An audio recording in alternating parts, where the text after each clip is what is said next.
할렐루야. 네, 오늘부터 금요기도에는 이제 출애굽기를 좀 상고를 하겠습니다.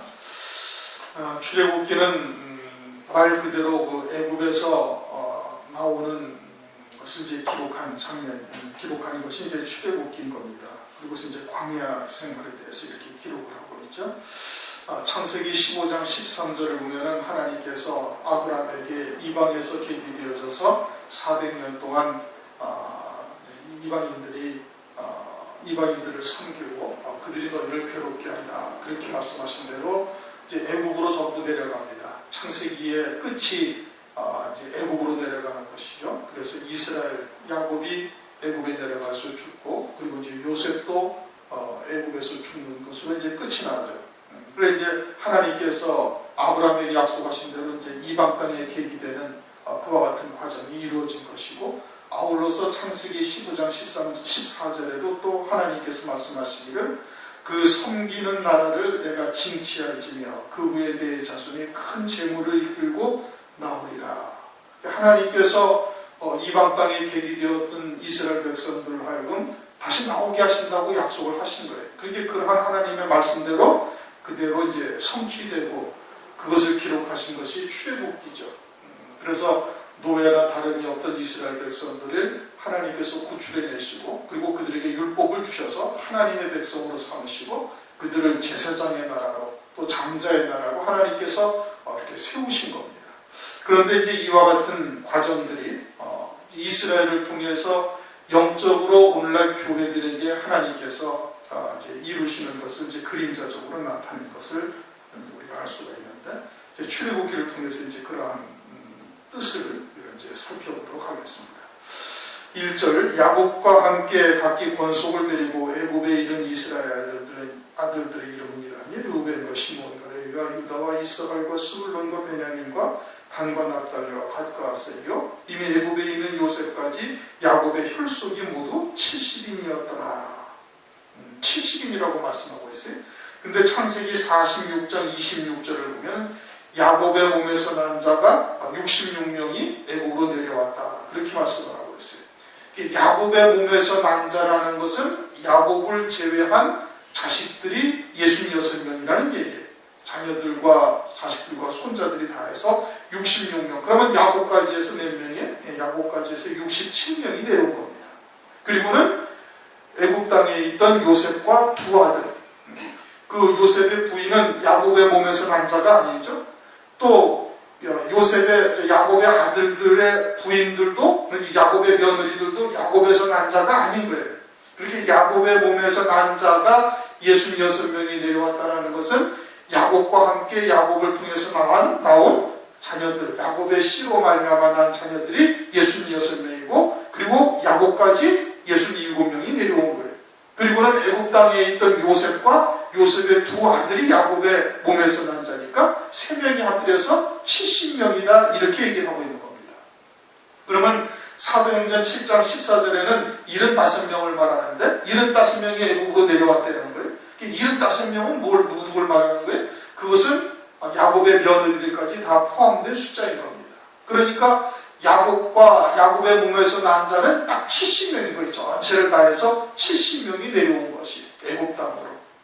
7이라는 숫자는 하나님의 숫자고 그것은 완전한 숫자임을 나타내고 있고, 또 10이라는 것도 이제 번성하여 완전케 되어진 그와 같은 숫자, 만수라고 보통 이야기하는 겁니다. 그러니까 70이라는 숫자에는 모든 이스라엘이 다 들어가 있다라고 지금 성경에서 말씀을 하고 있는 거예요.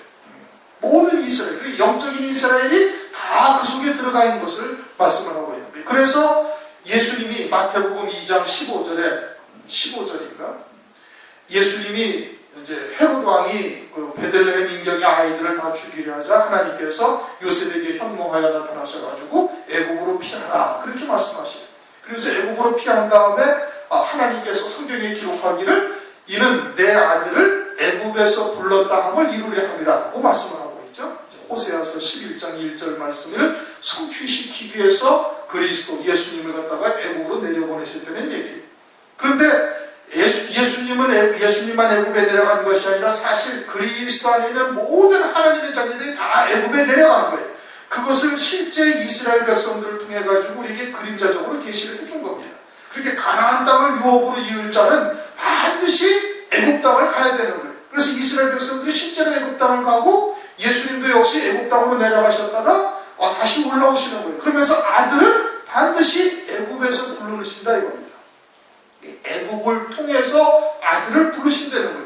예수님이 내려가셨으니 예수 그리스도 안에서 죽은 자, 예수 그리스도 안에서 다시 산 자인 우리들도 다 함께 주님과 함께 애굽에 내려간 것이 되는 것이고, 그리고서는 애굽에서 반드시 아들을 애굽을 통해서 부른다 이겁니다. 그 애굽이라는 것이 뭐라는 거예요? 그건 지명을 말하는 것이 아니라 연단받는 곳, 또는 신명기 4장 20절에 쇠풀무라고 말씀하고 있는 거예요. 그렇게 담금질을 해서 하나님의 원하시는 도구로 하나님이 필요한 자로 세우시는 역사를 이루는 곳이 다 애굽인 거예요. 어디든지 다 애굽이 되는 거예요. 그와 같은 것을 통해서 무엇을 만드신다? 하나님이 필요하신 도구와 같은 자들로 다 만드신다 이겁니다. 그래서 애굽에 내려가 가지고는 이스라엘 백성들이 애굽 땅과 구별된 고센 땅이라는 곳에 있어요. 애굽에 동화되지 아니하고 구별되어진 곳에 산다 이겁니다. 구별되어진 곳에 사는 거예요. 그래서 구별되어진 곳에 있는 자들만 나중에 하나님께서 구원하셔요. 애굽 땅에 있는 자들을 전부 다 구원하는 것이 아니라 전부 이 유월절 양으로 말미암아 고센 땅에서 유월절 양으로 문인방 유월절 양의 피를 갖다가 문인방과 문설주에 앓는 그 집만 딱 구원하시는 거예요. 구별되어진 곳이죠. 그렇게 애굽 땅에 내려가서 애굽과 동화되지 아니하여야 되는 거예요. 마찬가지로 오늘날 교회는 세상 가운데 살고 있지만 구별되어진 곳이 되어야 되는 겁니다. 교회가. 이스라엘 백성들이 애굽 땅에 내려가서 구별되어진 곳에 살다가 유월절 양으로 말미암아 구원받고 다 나온 곳과 똑같이 오늘날도 교회는 세상 가운데 있지만 그처럼 구별되어진 곳이 되어야 되는 거예요. 구별되어진 곳이 되어져서 온전한 구원에 이르게 되어질 때 그들이 가나안 땅에 이르게 되어질 것을 말씀을 하고 있는 겁니다. 그런데 애굽 땅에서 살고 있다고 해서 애굽 땅과 비슷한 그와 같은 사상과 그와 같은 문물에 물들어 가지고 세속화되어지면은 그것은 교회라고 볼 수가 없는 거예요. 근데 오늘날 교회에서 선포되어지는 말씀이나 또는 교회가 추구하고 있는 바가 세상과 별로 다를 바가 없다면 그것은 구별되어진 자들이 아닌 겁니다. 그러니 교회라고 볼 수가 없는 거예요. 교회라는 것 자체의 의미가 세상으로부터 구별된 곳이라는 뜻이에요. 이스라엘 백성들이 70명이 애굽 땅에 내려가서 고센 땅이라는 구별된 곳에 있다가 구원받는 것이거든요. 그럼 오늘날 교회들도 역시 마찬가지로 그와 같이 되어야 되는 거예요. 그러고서는 이스라엘 백성들이 거기서 구원받게 되어지는데 구원받게 되어질 때 하나님께서 그 이스라엘 백성들을 애굽 백성들을 징치하고 거기서 많은 재물을 얻어서 나올 것이라 그렇게 말씀하고 있죠. 그럼 오늘날 우리들이 그와 같은 고난을 통해서 많은 재물을 얻는다는 것은 뭘 말하는 거예요? 열매를 맺게 되어질 것을 말씀을 하고 있는 것이고, 환난 날에는 그들을 통해서 순교를 하게 되어지고, 그리고서는 새 예루살렘 성이라는 그냥 엄청난 보화로 되어져 있는 계시록에 보면은 그냥 그 벽이 성곽이 벽옥으로 되어 있고, 성의 기초석은 12보석으로 되어 있고, 성은 아주 맑은 정금 같은 그와 같은 맑은 유리 같은 정금으로 되어 있는 이와 같은 것을 얻게 되어진다 이겁니다. 그들로부터 재물을 취하여 나오는 것이 이제 그와 같은 것임을 말씀을 하고 있는 것이죠. 그렇게 해서 70명이 내려간 거예요. 70명이 내려갔다라는 것은 오늘날 교회들도 그와 같이 다 그리스도 안에서 애굽으로 내려가고 있음을 말씀을 하고 있는 겁니다. 그런데 이제 6절 요셉과 그 모든 형제들과 형제와 그 시대 사람이 다 죽고 이스라엘 자손은 생육이 중다하고 번식하고 창성하고 심히 강대하여 온 땅에 가득하게 되었더라. 이스라엘 백성들은 70명이 내려갔어요. 그렇죠? 그런데 애굽 땅에 있는 사람들은 그보다 훨씬 많은 숫자가 애굽 땅에 있었던 겁니다. 근데 나중에 이제 이들이 뭐라고 하냐면 그들이 우리보다 더 많다 이겁니다. 더 강대한 민족이 되었다는 거예요. 그리고 70명이 내려가서 그 땅에 기존에 살고 있던 애국 사람보다 훨씬 더 중다하게 번성, 생육 번성했다 이겁니다. 이것은 그냥 자연적으로 생육 번성했다는 것이 아니라 하나님께서 특별한 뜻을 두시고 하나님께서 간섭하셨다 이겁니다. 무엇을 위해서? 하나님께서 약속하신 약속대로 그들을 생육 번성하여 하늘의 뭇별과 같이 또는 바닷가의 모래와 같이 하나님께서 그렇게 번성시키겠다는 약속대로 하나님께서 이루신 거예요. 애국 사람들은 그보다 훨씬 많은 숫자가 있었지만 그들이 보기에 두려울 정도로 그들이 보기에 자기들보다 더 숫자가 많게 번성한 것은 하나님의 간섭이 있었기 때문에 그러는 것이죠. 그것은 하나님의 말씀을 이루시는 겁니다. 오늘날 우리들에게도 하나님께서 약속하신 말씀이 있는데 그 말씀은 반드시 그대로 이루어지는 겁니다. 그래서 8절 요셉을 알지 못하는 세 왕이 일어나서 애국을 다스리더니 그가 그 시민에 이르되 이 백성이 이스라엘 자손이 우리보다 많고 강하도다. 자 우리가 그들에 대하여 지혜롭게 하자 두렵건대 그들이 더 많게 되면 전쟁이 일어날 때 우리 대적과 합하여 우리와 싸우고 이 땅에서 갈까 하노라고 감독들을 그들 위에 세우고 그들에게 무거운 짐을 주어 그들로 바로 애국성을 위하여 국고선 비동과 람셋을 건축하게 하니라. 그들이 이스라엘 백성들이 70명이 내려와서 이제 불과 이제 이렇게 기간이 어느 정도나 됐냐 하면은 한 450년 정도 된 거예요. 이제 모세가 등장할 무렵 전에 이제 이와 같은 핍박과 더 큰 이제 고역으로 고생을 하고 있으니까 모세가 80세가 되어졌을 때 430년이 되었죠. 그러니까 거슬러 올라가면은 한 350년경, 그냥 300년대 중반쯤 지나고 나니까 이와 같이 이스라엘 백성들이 아주 기하급수적으로 풀어난 거예요. 하나님의 특별한 은혜가 있었던 것이죠. 그러자 이제 애국 백성들이 두려워가지고 그들을 더욱더 이제 괴롭히는 겁니다. 그들이 괴롭히는 거예요. 그와 같이 육에 속한 자들이 진리에 속한 또는 영에 속한 자들의 번성 또는 부흥을 별로 달갑게 여기지를 아니하는 겁니다. 진리의 교회가 번성하게 되면 그처럼 세상에 속한 교회들이 시기하고 질투하고 핍박하고 또 그들을 잔해하게 되어지는 것이죠. 마찬가지로 내가 진리의 말씀으로 온전히 서게 되어지면 반드시 대적하는 자들이 나타나게 되어질 겁니다. 세상과 같이 동화되어져서 그냥 살아가게 되어지면 전혀 그들로부터 핍박을 받을 이유가 없는 거예요. 그러나 그들과 구별되어지고 진리의 말씀으로 재림하신 주님을 소망하면서 오직 하늘에 속한 자로 믿음으로 살아가게 되어지면 반드시 그들로부터 대적하는 역사가 있게 되어지고 핍박과 이처럼 잔해하는 일들이 반드시 벌어지게 되어지는 겁니다. 디모데후서 3장 12절에도 보면은 무릇 그리스도 예수 안에서 경건하게 살고자 하는 자는 핍박을 받으리라 그렇게 말씀을 하고 있습니다. 이스라엘 백성들이 중다해지자 애국 사람들이 아주 핍박하고 여러 가지로 곤욕을 치르게 하는 것은 그와 같은 뜻을 담고 있는 것이죠. 오늘날 우리가 그들에게 전혀 대적당하지 아니하고 그들과 같이 하나 되어져서 그들이 그렇게 좋게 생각하고 있다는 것은 아직 내게서 온전한 진리의 향기, 그리스도의 향기가 발하여지지 않고 있기 때문에 그러는 겁니다.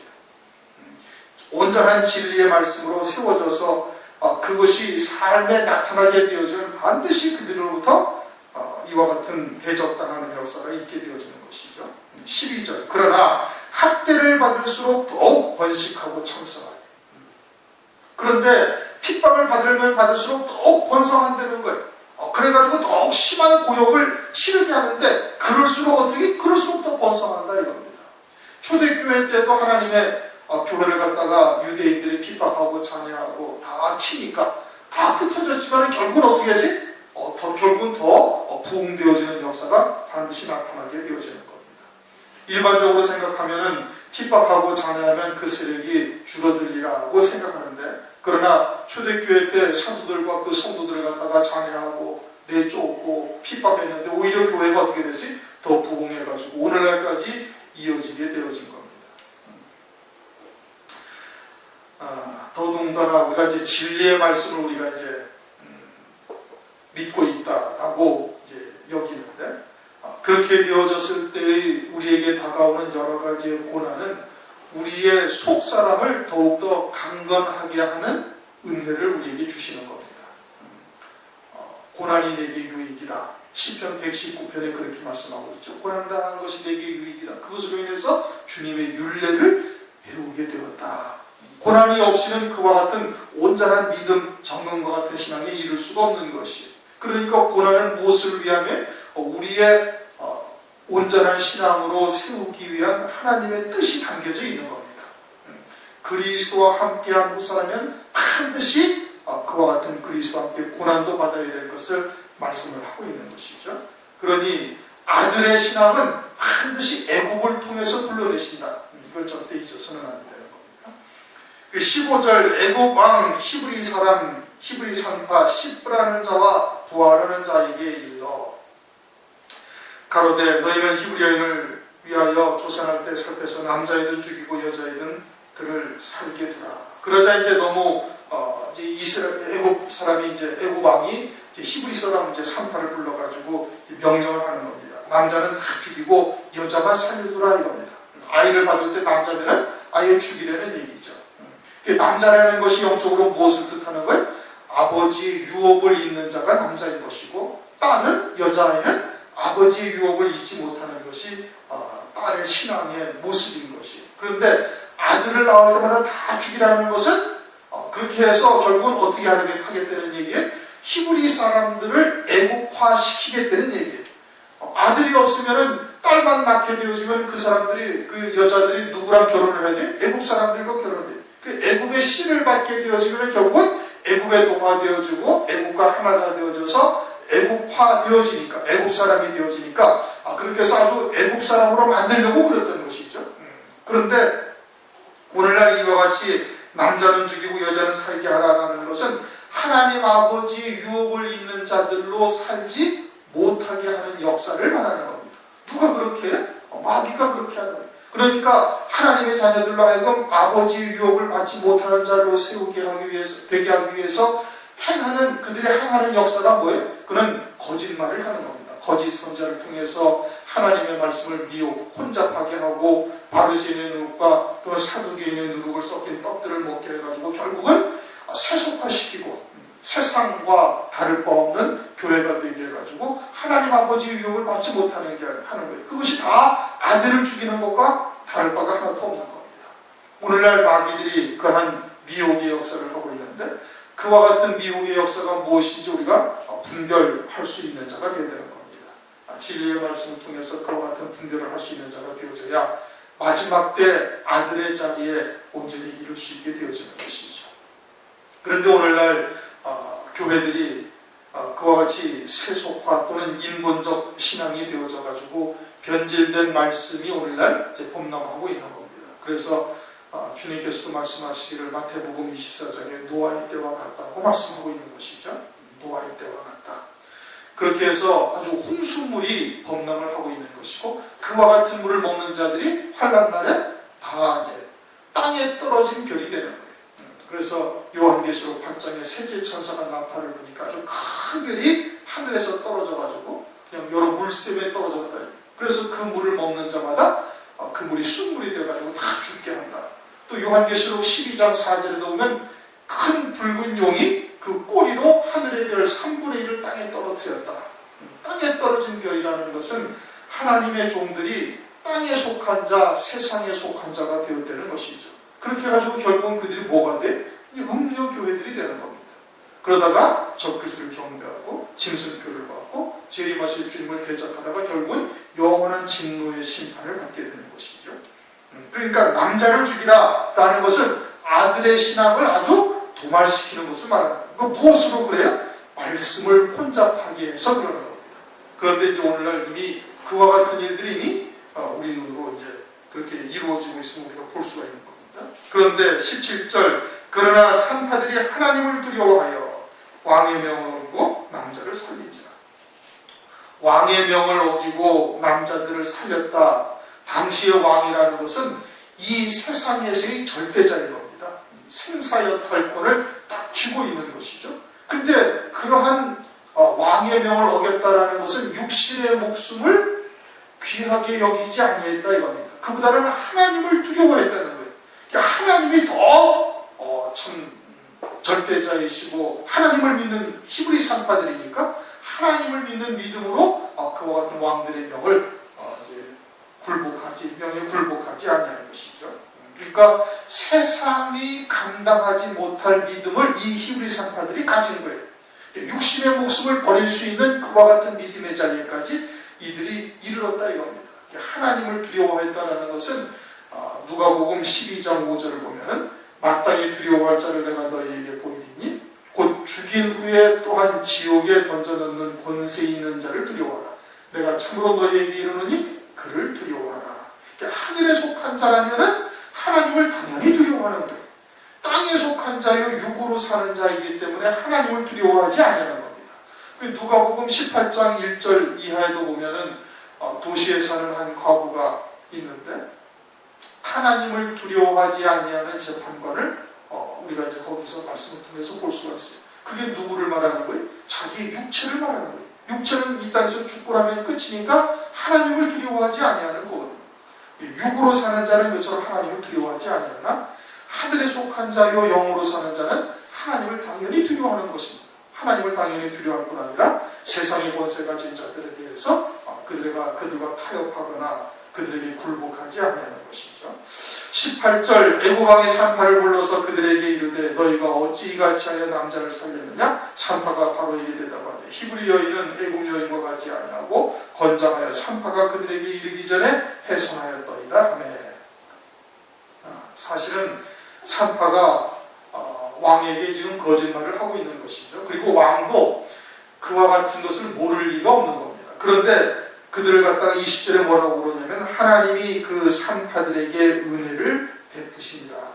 하나님께서 하나님을 경외하고 하나님을 두려워하는 산파들을 하나님께서 그들에게 은혜를 베푸셨다는 것은 왕으로 하여금 산파들의 말을 그냥 믿게 만들어버린 거예요. 그건 상식적으로 이것은 있을 수가 없는 일이거든요. 그런데 그렇게 하나님께서 산파들에게 은혜를 베푸셨다는 것은 왕으로 하여금 산파들의 말을 그냥 믿게 해가지고 산파들의 목숨을 하나님께서 구원하신 거예요. 그래서 백성은 생육이 더욱더 번성하고 심히 강대하며 산파는 하나님을 경외하였으므로 하나님이 그들의 집을 왕성케 하신지라. 산파들의 집을 왕성하게 했다라는 것은 이제 구약은 그와 같이 이제 그림자적인 복을 세상의 복으로 우리에게 보여주시는 것이고 히브리서 10장 1절에 율법은 장차 오는 좋은 것들의 그림자다 그렇게 말씀을 하고 있죠. 그러니까 그와 같은 복은 하늘의 복을 그림자적으로 우리에게 보여주시는 거예요. 그러므로 그와 같이 하나님을 경외하는 자들에게 이와 같이 하나님께서 그들의 집을 왕성케 하신다. 하늘의 그와 같은 영광들을 예비하시고 주시는 그와 같은 것을 말씀하고 있는 것이고 22절 그러므로 바로가 그 모든 시민에게 명하여 가로되 남자가 나거든 너희를 그 하수에 던지고 여자이든 살리라. 당시 이제 애굽인들이 이제 위기감을 느끼고 있었던 것이죠. 그러자 이제 그들에게 명해서 애굽 사람들이 아이를 낳은 것을 보기만 하면 그냥 남자는 다 그냥 하수에다 던져서 죽이라 이겁니다. 여자만 살려두어서 그들로 하여금 애굽화 하겠다라고 지금 이제 이야기를 하고 있는 겁니다. 그런데 마태복음 2장에도 보면 헤롯이 그렇게 2살 이하의 사내 아이들 다 죽이죠. 2살 이하의 사내 아이들 다 죽이고 그와 같은 장면을 통해서 우리에게 무엇을 영적으로 계시하는가 하니 장차 환란이 시작되어지게 되어지면 그러면 이와 같이 사내 아이라 할지라도 즉 아들의 신앙이라 할지라도 어린아이들 젖먹이 말씀의 초보와 같은 신앙은 결국 이와 같이 짐승표를 받게 될 것이고 짐승을 경배하며 그와 같은 자리에서 영적으로 멸망받게 되어질 것을 우리에게 계시해 주는 겁니다. 그러므로 오늘날 우리들이 이와 같은 은혜 시대에 아들의 신앙에 있다 할지라도 진리가 무엇인지 깨닫고 하늘에 속한 자가 되었다 할지라도 장성한 분량에 속히 이르는 자가 되어야 되는데 그러지 않으면 환난 가운데 이처럼 2살 이하의 아이를 다 죽이는 것과 같이 또 남자가 나가던 하수에다 던져서 죽이는 것과 같이 짐승표를 받지 아니할 수가 없게 되는 것이죠. 그러므로 오늘날 우리가 겪고 있는 여러 가지의 연단의 과정들이나 또는 우리가 겪고 있는 이와 같은 훈련의 과정들을 통해서 속히 믿음의 장성한 분량에 이르러야 되는 겁니다. 믿음의 장성한 분량에 이른다라는 것은 단단한 음식도 능히 먹을 수 있는 자가 되어야 된다라는 뜻이죠. 단단한 음식도 먹을 수 있는 자라는 것은 그 환경이 어떠하든지 그런 것에 좌지우지 되지 아니하는 자를 말하는 겁니다. 단단한 음식을 먹고 그와 같은 그런 영향에 이렇게 세상이 내게 관계할 것이 없는 그와 같은 믿음의 자리에 이른 자가 되는 것이 그것이 성숙한 신앙이고 장성한 분량에 이르는 것이 그와 같은 믿음의 열매들이 속히 맺혀져서 하나님께서 우리에게 참 5배의 양식을 주시는 이러한 때에 그 양식을 온전히 다 먹는 자가 되시기를 주님의 이름으로 축원합니다. 통솔을 잠시 기도하시겠습니다.